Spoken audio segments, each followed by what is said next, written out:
you think the number one priority for CEOs is right now, and has been for 3 years? Digital transformation. It has become an urgent issue. It's urgent not just because we've got to have e-commerce capabilities to disintermediate the middle person. It's not just because we've got to learn to solve problems at a distance to eliminate physical phobia like we're seeing in healthcare.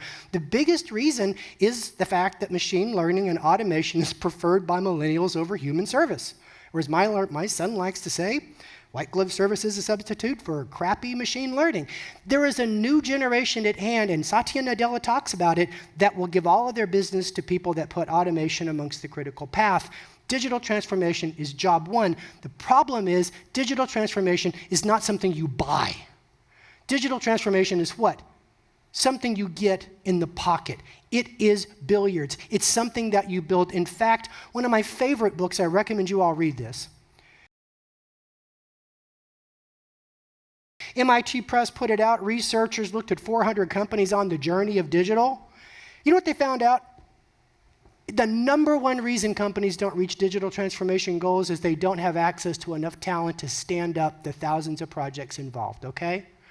They believe that if you're going to ensure access to the type of skill set you need to recognize on-demand talent markets as strategic, the heart of the digital transformation motion, not something that's tactical. In fact, in the pages of this book, I read something by Dr. Melissa Valentine, and it just blew my mind. I had to think about this for a minute.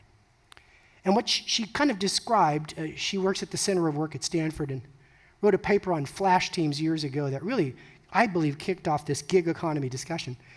She said that when you look at the adoption of on-demand talent, and I think she's referring to Google here, New York Times leaks that well over half of Google's workforce is on demand. I don't know if you know this, but well over half is on demand. They started that journey during the Great Recession. Pretty smart. There's reasons for it.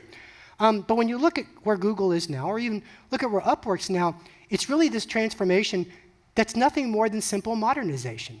And I really want this to sink in here. On the left is a traditional company that is stuck on full-time first.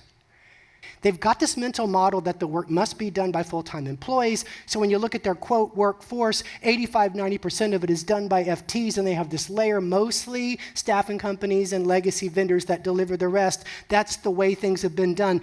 On the right, this is how Upwork works. This is how a lot of modern organizations are tooling. Much like adoption of cloud computing, they've adopted the talent cloud as a go-forward model. I want to be something very clear here.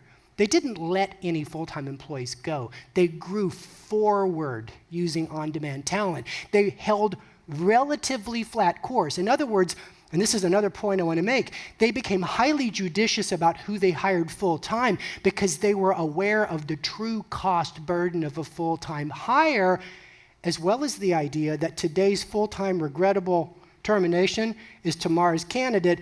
And as a result, they brought a science to talent acquisition.